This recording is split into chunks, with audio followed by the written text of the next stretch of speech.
We binnen sinds al een snee compleet sluiten.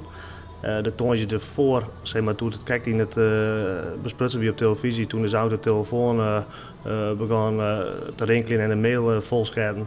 Al die annuleringen. Wie haast bedrijf hier we toen al binnen een dag meer dan 600 man annuleringen. En het is opbrand, zeg maar, de komende de dagen daarna. En vanuit juist ben ik zelf al in Berlingen, omdat we eigenlijk tot en met 6 april dus niks meer verzwaringen maken. En ja, goed, dat is een enorme tjenvaller. Want ja, je toch ruim 2000 man die we in het boek staan hier tot die tijd, ja, die mij al hier net komen. Logisch, maar wel vervelend. Deze maatregelen betekenen natuurlijk voor net alleen voor u, maar voor iedereen wel een beste straf. Het is natuurlijk iets waar het in je voorkent. Hoe kom je? Ja, je moet er maar mee omgaan. En hoeveel activiteiten kennen er nou naar terug in? Nou, tot 6 april sowieso niks. Dus we kregen nou nog, nou ja, vorige week wie eigenlijk de hele agenda van maart tot heel april wie sowieso wel helemaal leeg. Ja, de komende tijd voor u is als bedrijf zelf is het eigenlijk heel simpel. Of simpel, ja, het is beslist net simpel, maar we hadden jongens al in een hoestenstuurt, die kennen hier op het moment niks aan. Voor de rest is het zo, we bezieken de kosten te beperken en we hopen dat het net te lang wordt. En dat we zeg maar, daarna de douanebrieven niet kennen, dat we de bestaande bedrijfsfeesten en brulaften net zo gewoon uitvoeren. Want ja, dat is voor u gewoon enorm belangrijk. En voor de meesten natuurlijk zelf ook. Nou, ik had net de verwachting dat we 6 april en ineens alweer iepen maaien en dat we dan gewoon terug gaan.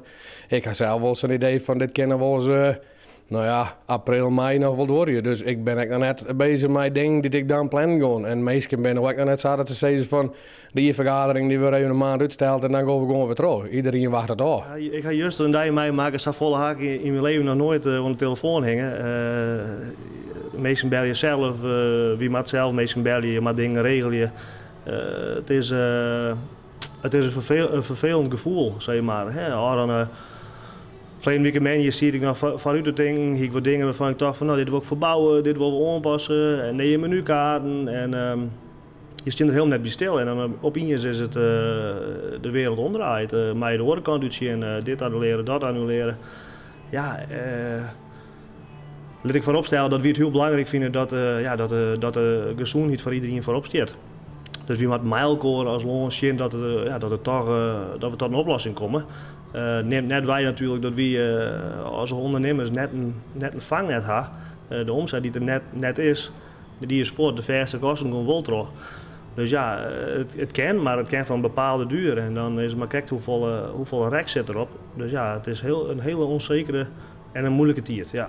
Je moet zien van kun je leveranciers, kun je betalingen uitstellen, kun je huren, kun je daar coulance-regelingen mee opraden. Ja, alle mogelijke middelen maar aanwenden om het kapje boven water te houden voor zolang het wordt. Ja, wat zijn er mogelijkheden om toch nog inkomsten te genereren? Voor u om inkomsten te genereren net. Nee. Dus laat helemaal stil? Ja, we hadden door op slot. Nou ja, we keren wat intern, wat zelf denk ik doen, maar voor de gasten is er geen mogelijkheden. Ik zou het wel prettig vinden. We hebben als branche eigenlijk de laatste 10 jaar alleen maar klappen gewoon met reglementen die het aanpassen binnen. Dus ik heb op de horeca verdwenen dit erop. Nu is het zo dat we eigenlijk zonder ons eigen tadwaan weer in een moeilijke situatie komen. Het zou wel heel prettig zijn als inderdaad vanuit de oerhiet aan zowel iets komt. Want ja, ik denk dat een productbedrijf er wel bij baat binnen, zeg maar. Ja. Het nice is dat er vanmiddag weer uitspraken hier weer hoe ze iedereen in het bedrijfsleven helpen kunnen. Want er is eigenlijk taak zijn dat er net een faillissement plaatsvinden zal door dit virus.